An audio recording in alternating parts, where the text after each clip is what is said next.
such shocks, and they can derail them economically from that perspective.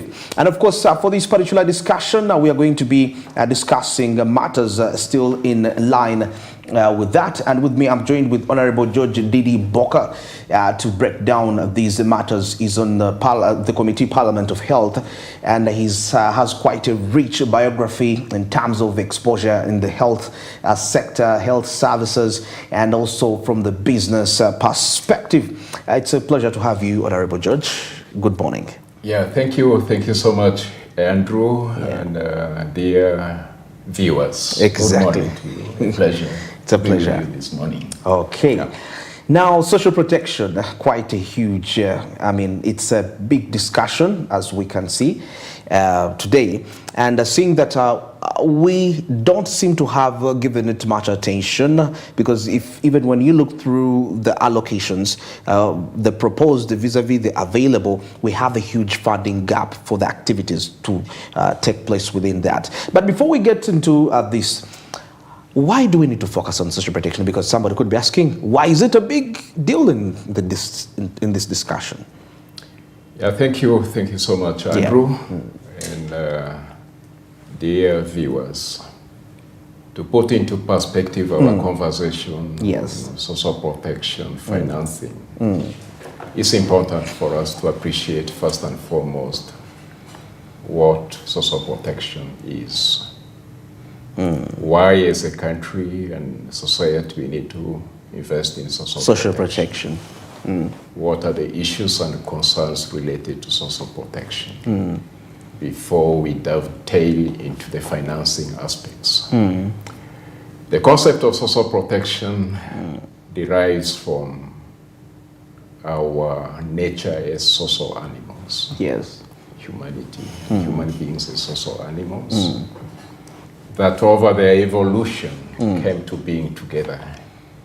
And in their being together, they recognized if you stay alone as an individual, chances are that you may not be able to survive and thrive. Yes. But if you come together, there are possibilities that you will be able to survive and thrive if you come together. Risks. And the concept of social protection derives from the exposure of humanity along their life cycle to, first of all, risks and shocks of life that put them to vulnerability.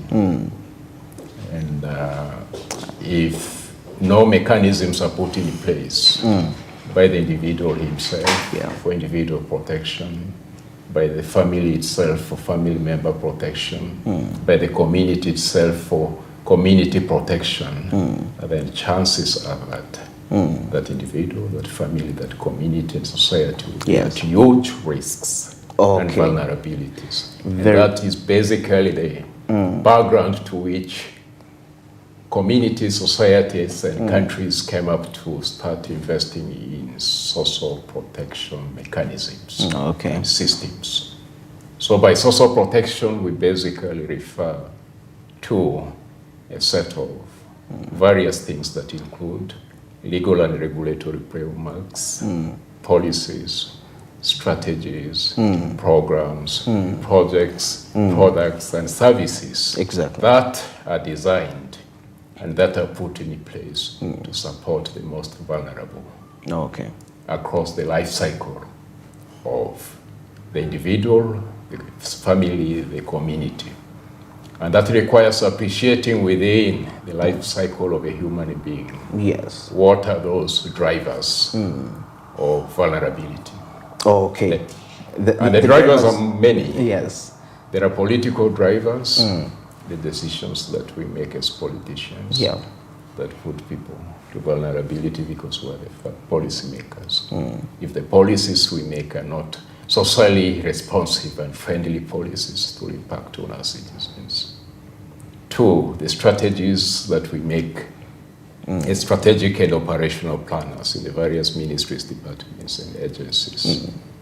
Three, the financing mechanisms that we put in place to ensure we mobilize and leverage resources to be able to provide the resources needed to deliver on the social protection imperatives of our citizens and the delivery systems where citizens will be able to access social protection products and services. But finally, the accountability mechanisms. How do we hold the duty bearers accountable for social protection products and services? Thank you.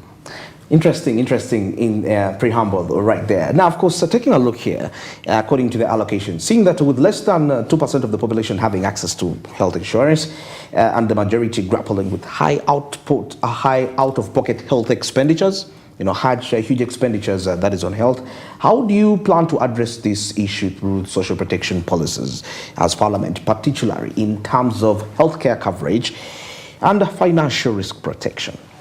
Yeah, thank you. As Parliament, we have 4 cardinal roles. Role number 1 is the role of legislation. And that basically means putting in place legal and regulatory frameworks that ensure the most vulnerable in our communities have access to social protection products and services. Our second role as Parliament is to see to it that we appropriate sufficient necessary resources for the various duty bearers, institutions that are engaged in the provision of social protection services to be able to deliver on their mandate. Exactly. Our third role as Parliament is to see to it that once resources are made available, these resources are put to efficiency. Effectiveness in delivering of the expected results, as well as ensuring that there is value for money. And that's a role we call oversight role of Parliament.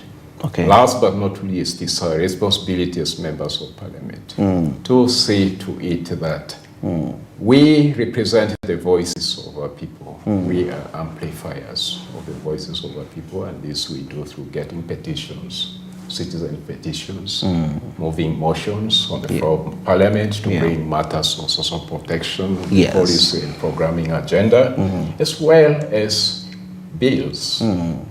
We can have individual members' bills to address gaps that we've seen. Specifically coming to the question you raised about high out-of-pocket expenditures. Out-of-pocket expenditures, yes. That's a question that speaks to health sector financing. We, one, should appreciate that health and well-being is a fundamental right. Every citizen has a right to quality health. 2, it's also important for us to appreciate that as government and partners, we have a duty to see to it that we plan for, we provide the finances, and we provide quality services to our citizens. The focus now is universal access. Universal coverage. Universal access and coverage basically means leaving nobody behind. Every child, every young person, every woman, every old person, every disabled person should have access to quality health care as near as possible and as affordable as possible. The high out-of-pocket expenditure on health is a crisis for us as a country. And therefore, when we're looking at sustainable health sector financing, we need to explore the various ways and means of broadening and deepening the health sector financing basket. First and foremost, from the public sector financing. To what extent can we as governments mobilize and leverage more resources through tax and non-tax mechanisms to ensure we have sufficient revenue, part of which will be appropriated for financing health services. 2, we are one country in Africa that is implementing decentralization. And we've been thinking that it's the central government that has to be in the lead of mobilizing resources for financing of development programs, including health. Increasingly, we need to bring the local governments on board for the local governments to be able to mobilize resources from within for decentralized service delivery financing as well as community financing mechanisms. 4, we have been and continue to still rely on a lot of financing that comes from external sources. External sources, and this can be from bilateral organizations, the United Nations system, through either supporting development programs or humanitarian programs, such as the refugees programs. These have been a huge contributor to the national health sector financing mechanism. But we're seeing that over time, and especially at this time when COVID hit the world hard, and it drove many countries and economies into recession. Recessions, yes. The war between Ukraine and Russia, and the crisis in the Middle East, and a number of other humanitarian crises across the globe has seen a dwindling of external financing. Okay. This is already being felt in the refugees financing mechanisms in this country, where the Office of the Prime Minister and UNHCR and the operating and implementing partners are seeing the financial crisis. So specific with that background, it therefore becomes imperative that as government we need to cushion our citizens against the high cost of out-of-pocket expenditures. And the national health insurance becomes the message. The vehicle through which we'll be able to address that challenge. Where are we as a country in that direction? In the 10th Parliament, a bill was brought to Parliament as a private member's bill. The Committee on Health processed it. It was presented on the floor of Parliament. It was passed by the 10th Parliament. But unfortunately, when it reached the President, before assenting, he noted possibly some areas here and there that require revisiting of this bill. So the bill no longer is there. We've gone back to square zero. And the government has picked up interest in the bill. It's now going to be a government bill instead of a private bill, driven by the Ministry of Health and the Minister. Yesterday, we were reviewing the ministerial policy statement on health, and the update we got from the Minister of Health and the Minister herself is that she has worked on the bill and is on the agenda of the Cabinet. So as soon as Cabinet gives us the green light, we hope this bill will be brought to Parliament, and Parliament will bring it to the Health Committee of Parliament to process, and is passed for us to be able to have a national health insurance scheme for Uganda. I want to observe that within the East African community, Rwanda has a health insurance scheme. Rwanda, yes. A young country. Tanzania has a national health insurance scheme. The Republic of Kenya has a national health insurance scheme. So it's us, Uganda, that is quite behind. And therefore it's important that we expedite the process of getting this bill in place. I think there are a few bottlenecks here and there that we need to reflect on. One, the business community. The business community has raised some concerns about putting a contribution from the companies towards the compulsory contribution. Which they seem not to be very comfortable with. But that can be discussed and negotiated with the business community, the Chamber of Commerce, the Uganda Manufacturers Association, and so on. Two is the concern about the vulnerable.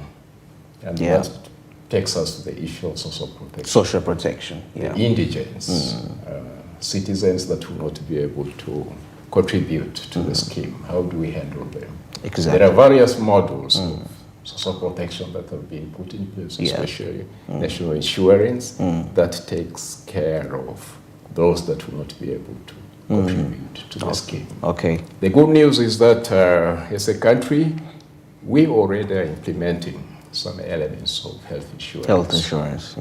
The private sector health insurance footprint is broadening through the insurance companies. We've also seen social insurance schemes driven mainly by non-governmental organizations, NGOs. And there are 16 districts in this country that have started what we call community health insurance schemes, where communities contribute to a pool of resources that then support their members as and when they need analysis. So there is some effort that has been put, we'll call it work in progress. Nonetheless, there's the need for us to expedite the process. Last year, we had the hope that we would deliver for Ugandans a Christmas gift, being the national health insurance. We missed that target. Yeah. We started the year 2024. We look forward to seeing to it that Okay. if the executive works closely with the parliament, Ugandans have to get a national health insurance scheme. Thank you.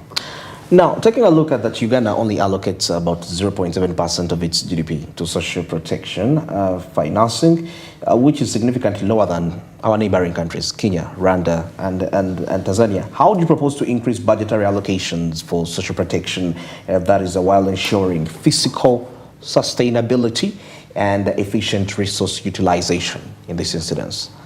Yeah, thank you indeed.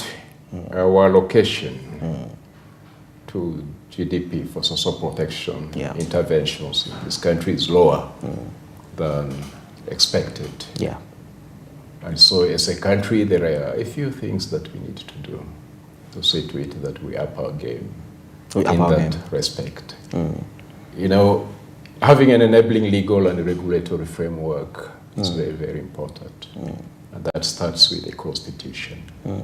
And we're happy that the Constitution recognizes social protection as a right and urges government to see to it that it puts in place mechanisms to ensure citizens have access to social protection and services. Two, Parliament has gone ahead to put in place legal and regulatory frameworks. We have a law and pieces of laws that have been enacted by Parliament. And three, we have a policy, the National Social Protection Policy, that has two key pillars: the pillar on social security, as well as the pillar on social care and support services. And in the pillar under social security, we have the contributory schemes as well as the non-contributory schemes.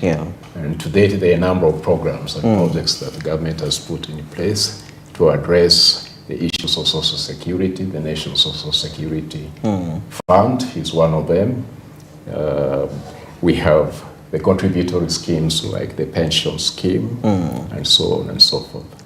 But also in the non-contributory schemes that basically look at the issues of giving social assistance grants, who've gone a long way in seeing to it that was surged the social assistance grants for older persons. The 25,000 shillings per month, which is small though, is a right step in the right direction. We have a special grant for disabled persons that is being initiated and rolled out. We've also the special grant for older persons. There was these that have not yet reached the 80-year mark, those between 60 and 79 years of age that are already benefiting from the older persons grant. There is a conversation going on to also put in place a grant for disabled children.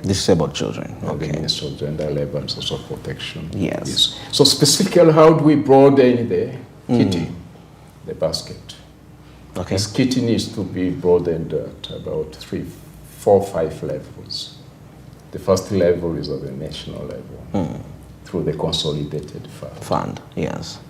That means we need to be able to, as citizens, work smart, make money, pay our tax and non-tax obligations to the consolidated fund for government to be able to, from that, improve the allocation from the 0.7% to a better threshold. Two, I think we need to take the conversation of social protection down to our regions. To the regions, exactly. To the regions. The central region, the eastern region, the western region, the eastern region, and so on. Our constitution allows us to have regional governments. And through the regional governments, we can design region-specific programs, including social protection programs, and then how we can mobilize resources from within our regions to supplement what comes from the consolidated fund. Three are the local governments. The local governments are cost centers as well as revenue centers. And not much is being done by the local governments in the broadening of mobilization and leveraging of local resources to support social protection mechanisms within the local government context. The Minister of Local Government and the local government authorities need to be supported to see to it that they prioritize issues of social protection. Social protection. And they commit resources that include cash and non-cash resources to be able to provide social protection services at the district local government level. Yeah. We have a huge opportunity under the parish development model. Yeah. Under Pillar 4 of the parish development model. The social services pillar that covers health, through which we can put health insurance, education, through which we can provide education insurance for children that cannot afford school fees, and the social protection component for the vulnerable children, men, women, disabled, and elderly people within the community. But the conversation should not stop at the community level. We need to take the conversation on mobilization of resources for social protection to our households and families. Okay. All of us come from families. And we tend to say, you know, issues of social protection should be handled by the government. Yeah. What's my role as a father?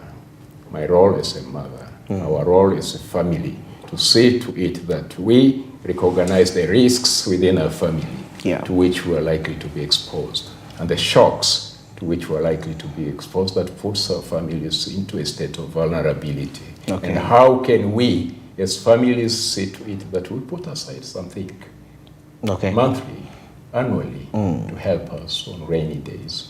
It's something that we have not emphasized in a conversation on family protection. Family protection. Community social protection, decentralized social protection mechanisms, regional social protection mechanisms, and the national social mechanisms protection system. And we want this really to be looked at not only from the financing component. We need a system strengthening approach to social protection. Okay. With key blocks that must be strengthened. And the first block is the block of strengthening the governance, leadership, and management system for social protection, and holding leaders at all levels accountable for better results for social protection. 2 is ensuring in our planning and budgeting framework, starting with the budget conferences at national level, regional level, local government levels, we need to clearly define a package of products and services that should be delivered at the national level, linked to the national level mandate, regional level, linked to the regional level management, local governments, linked to the higher and lower local government mandate, including the minimum package of social protection products and services that every family should consider and think about planning for. So that in our planning and budgeting, when we're doing our budget framework papers, we ensure that package is included and is costed with a minimum, average, and maximum allocation that should be considered. You know, resources are limited, needs are many, and what you get is what you have advocated for. And that requires all key duty bearers in the social sector ecosystem to see to it that they go to negotiate with a partner. At hand. From the planning, the budgetary conversations right now, we're having this conversation at the time when in December and January we passed the National Budget Framework paper. We recognized this. The social protection. And we advocated very strongly for enhancement of the allocation. Perfect. One thing that needs to be taken into consideration is that whereas social protection is domiciled in the Ministry of Gender, Labour and Social Protection Service Development, it's a multi-sectoral issue. It must be mainstreamed in all ministries, all departments, all agencies, and all local governments. It should also bring in an element of public, private, and community partnerships to broaden and deepen our social protection system. Beyond financing, a question that oftentimes we don't talk about and is important is making the money work to ensure services and products reach the person for whom we intend to deliver the program, the project, and the service.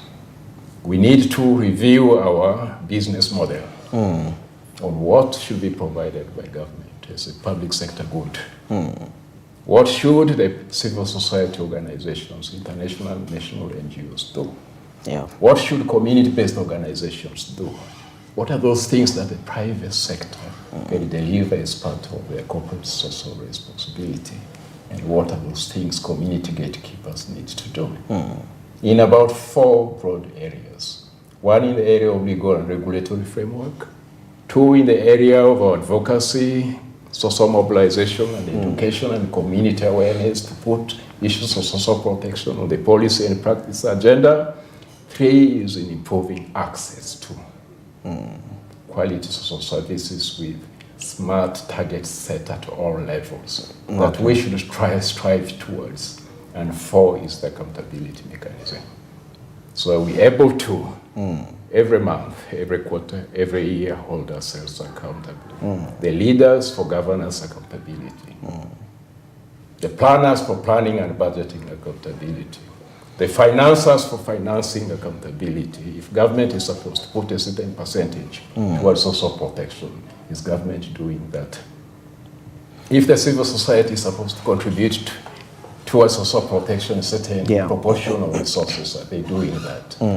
If the private sector is supposed to contribute towards social protection services, are they fulfilling what they're supposed to do? If community duty bearers are supposed to provide certain kit or packages, are they doing? Let it be a 360 accountability framework for us to be able to ensure we are progressively moving towards the realization of the rights of our citizens to social protection products and services, as enshrined in the policy, the national policy of social protection, for both social security as well as social care and support services. Thank you.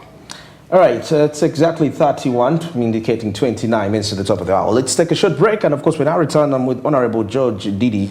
We are still going to be breaking down aspects of, we shall focus on to the allocation bit of it, as we shall display the actual budget, taking a look at the requisition vis-a-vis the available, and of course, assessing those financial gaps within that. Well, let's take this break. I shall still return to discuss matters of social protection. Stick around. Okay, now let me tell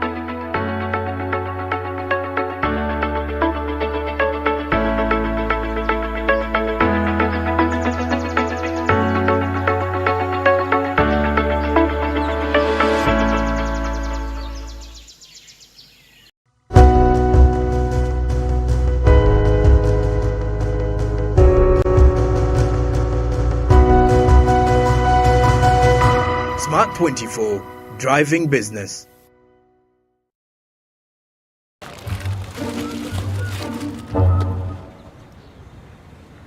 Rich. The Queen Cobra, the password of the money, the original no spare parts, the 11th commandment, the question and the answer. Osmosis. I know you want money, but I'm also broke. Ah, no. Money is not an object. These days, Mama sorts me out anytime. In fact, my sister, let me also sort you out. Really? I've just sent you instructions on how to get a loan on Momo. I'm here for you. Can I borrow some chips? When you need a loan, you've got MTN Momo. We're Sotinge. Use the Momo app or dial *165*5# for all quick loans. Choose from the different loan options from our partners and get one that works for you. Together, we're unstoppable. These holidays, you don't need to go far to find the best entertainment. Have I got a surprise for you? All you need to do is stay connected to DSTV. I'm so excited. Pick your moment of fun and share it with your family. Oh, let's go, Deshaun. Overpowered. Pass the keeper, Jude Bellingham. Pick the best stories and share them with your friends. Max Verstappen wins. Pick your moment to shine with the world's hottest stars. Juventus get their goal. Alert! Because it's your moment to hang out with the characters you love. That's exactly what I do. Whether you're at home or on the move, make it a holiday to remember. This is the final round. Ain't gonna stop me now. Because these holidays, it's your moment to enjoy the best entertainment. So get and stay connected to DSTV to enjoy every moment. Cooking oil like no other makes your meal so sweet and scrumptious. The taste of Uganda, yeah, the taste of Uganda,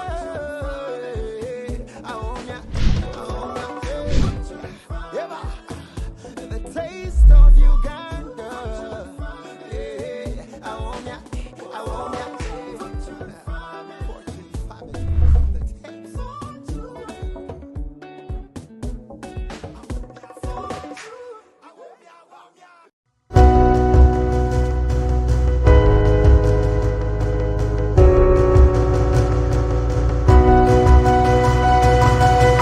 Smart 24, driving business.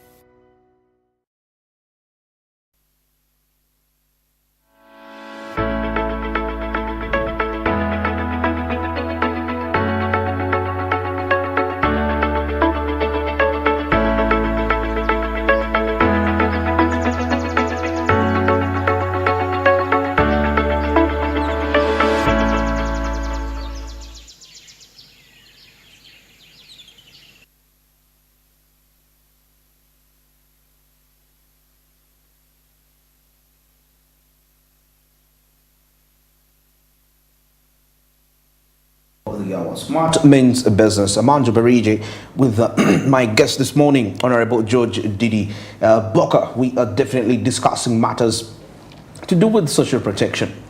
But of course, like I told you, when we coming back, we are going to be now focusing more on to the allocation, because we've got to understand the key factors in line with the social protection. Now, let's take a look at some of the proposed allocations for the social protection and other complementary interventions in the budget financial 2024-2025. Honorable Judge, we see the statistics how they are put out there. We see the national special grant for persons with disabilities with the proposed budget of 16.6 billion, and we are seeing the available funds being 13.2 billion. So now there is a gap of 3.4 billion. Maybe, of course, we cannot go into the details of each, but you can, when you clearly look here, we see there is an overall gap in that. How are we dealing with that? Are we going to revise just means on how we can allocate those scarce resources efficiently, or we really need to have an addition to cover these gaps? Yeah, thank you so much, Andrew. From the statistics that you have displayed on the screen, it's obvious that our budget expectations are different from the reality. The reality. We need more, we provided less. Yeah. And this cuts across all ministries, departments, and agencies. Within the package of social security and social care and support interventions that the government of Uganda intended to provide for its citizens, the key message is that we have not allocated sufficient resources to be able to deliver what we're supposed to. And this can be exemplified starting with this surge, the social assistance grant, what we expect, and what is being provided. The proposal is 25,000 shillings per month. Is small. We needed to up this to at least 75, not 50,000 per month. The special grant for older persons was launched 2 years ago. To date, many of the districts have not started benefiting from it. And the reason is lack of funds. Very recently, there was the grant for persons with a disability that was also launched. And again, it's not being rolled out across the country to all districts, sub-counties, and parishes and communities because of resource constraints. So what do we do given this situation? Oftentimes when we are having budget or appropriative conversations, we don't balance the boat. We don't balance the boat. We look at the expenditure component or the cost component without looking at the financing component. or the revenue component. So I think we need to zoom at the revenue component. What do we need to do as a government and a country to see to it that we enhance domestic revenue generation for us to be able to mobilize and leverage sufficient resources at all levels of government to be able to meet our expenditure imperatives. So the key point I want to emphasize is revenue mobilization. Revenue mobilization. By government and partners. Two, there's something that we call external support. External support comes as all budget support, ministries, departments, and agencies, which is recognized in our budgets. But there's a huge amount of money, listeners, that go and come to this country as off-budget support to various partners that engaged in social protection work. We have failed to effectively coordinate, control, and account for resources that go to the social protection sector of budget support.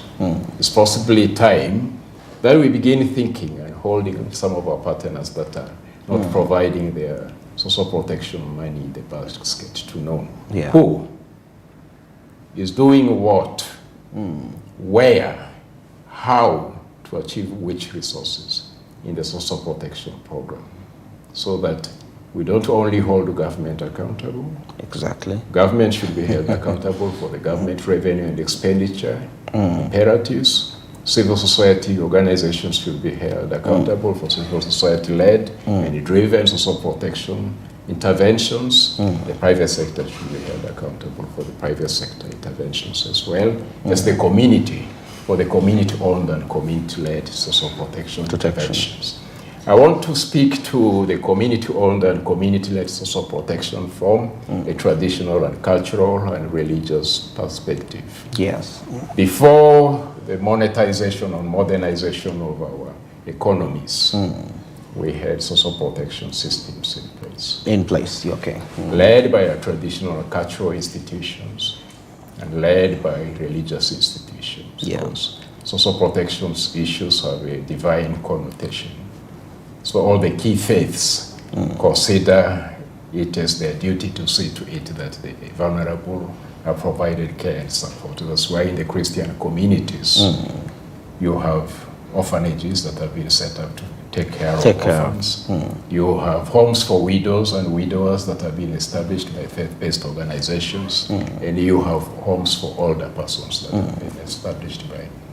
We need to bring these entities on board as part of the strengthening of the partnership on social protection.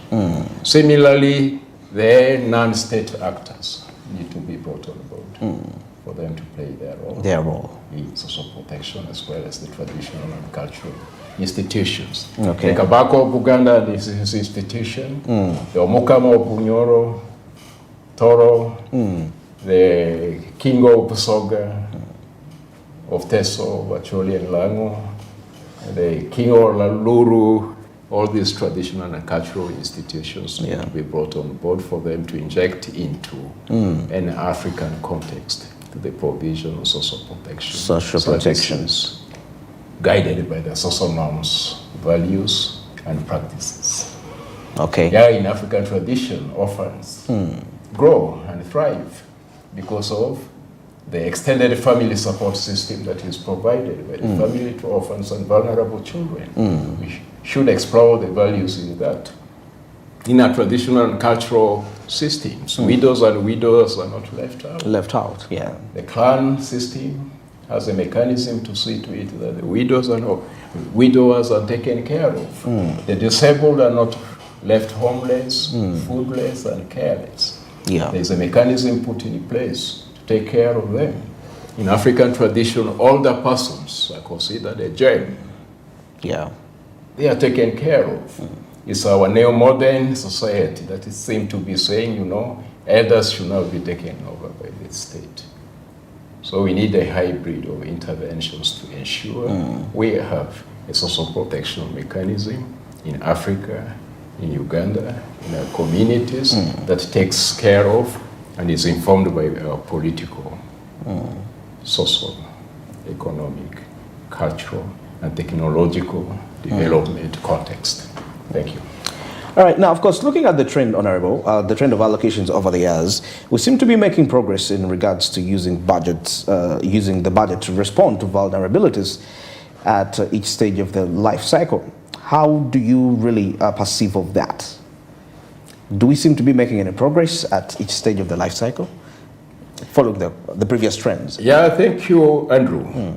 Maybe to throw light on the concept of life cycle based approach to social protection planning and programming. Yeah. Social protection issues and concerns arise in the entire life cycle of an individual. Yeah. Some start at childhood that require interventions that target children that are vulnerable, orphans and vulnerable children and disabled children and so on. There are social protection issues that affect adolescents and young people. And one of the things, by the way, that we don't talk about right now is the high rate of teenage pregnancies, as well as early marriages that are a social cancer that should be addressed.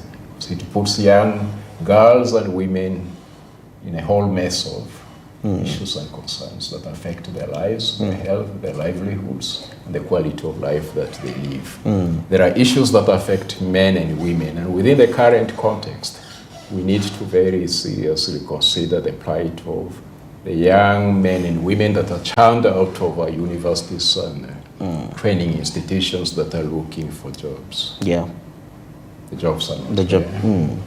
Because there are many people that are churned out to the job markets, the job opportunities are few. That requires us to consider ways and means, on the one hand, to increase demand for jobs, on the other hand, to supply jobs, but importantly, to cushion the many and millions of young people that are out there without any job. Some countries have put in place an unemployment benefit. Employment benefit, exactly. They benefited from the British £40. £40. Exactly. Is an intervention put to ensure you cushion the many people out there who do not have a job. And there are a number of organizations, including government, talk about the government rationalization program. Exactly. Talk about reduction in force taking place in various companies, in a non-governmental organizations like in the DSTV and the implementing partners. They are scaling down the operations, and a lot of people are losing jobs. Where do they fall back to? Those are real social They get back to these issues. Communities where they came from. Because losing a job will put them to vulnerability. They will not be able to pay rent, put food on the table, pay school fees for their children, and so on.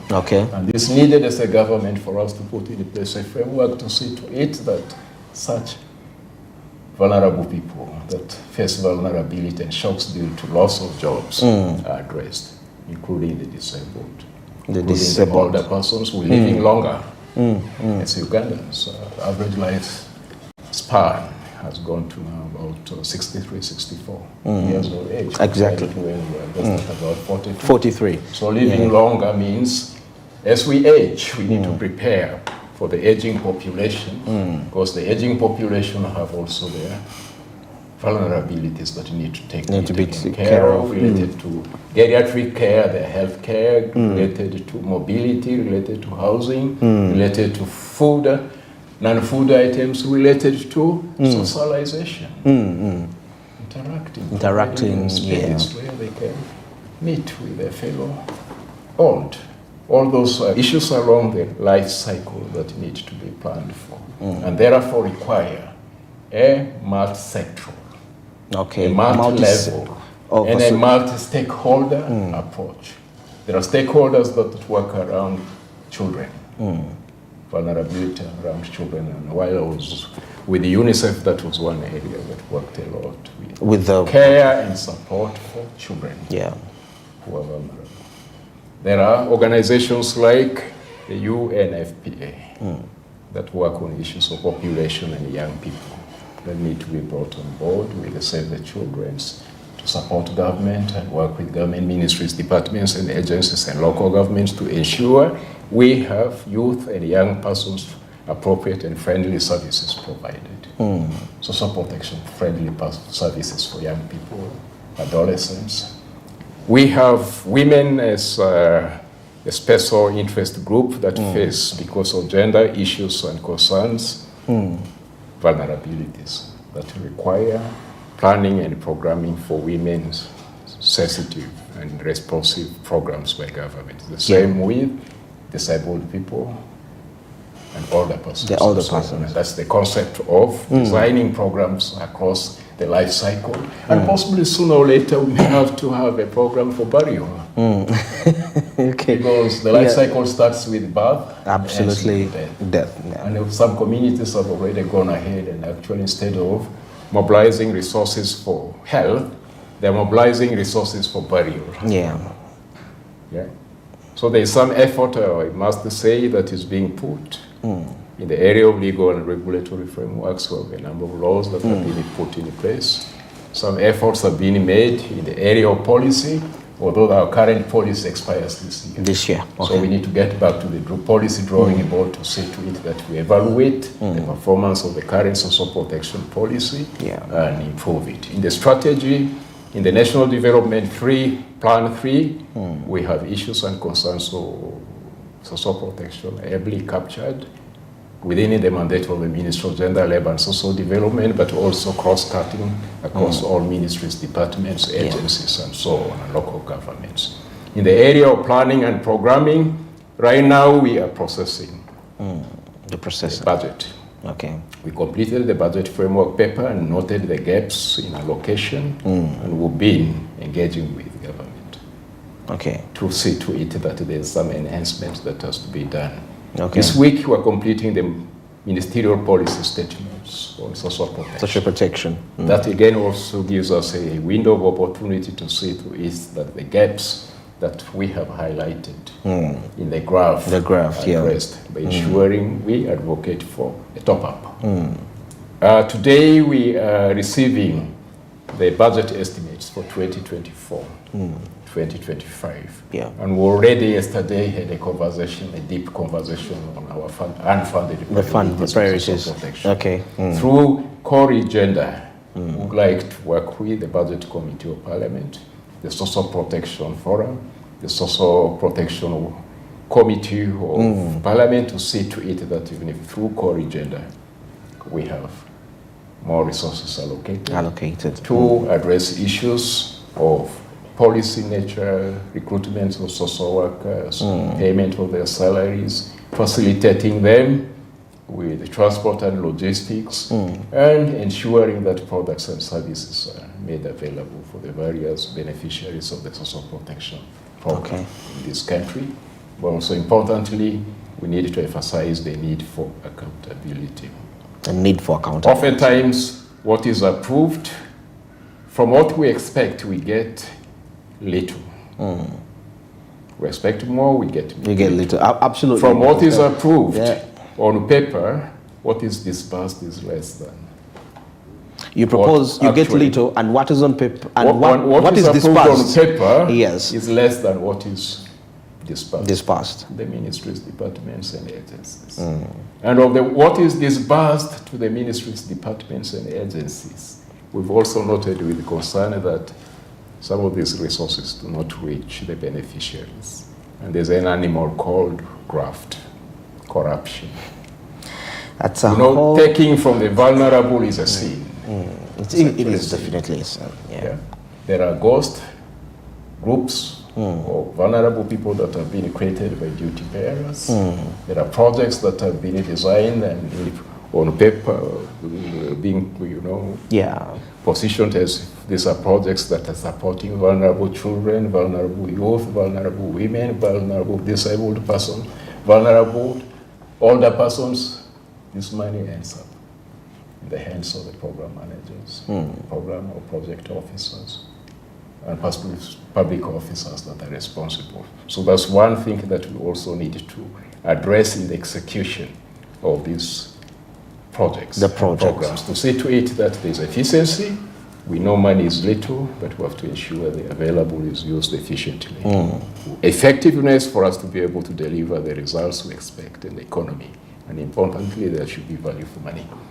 Okay. Accountability is key. And I want to wrap up by saying that we need to, we're living in an economic world. One of the principles of economics is scarcity. Scarcity, absolutely. And the need for optimization and making of difficult choices.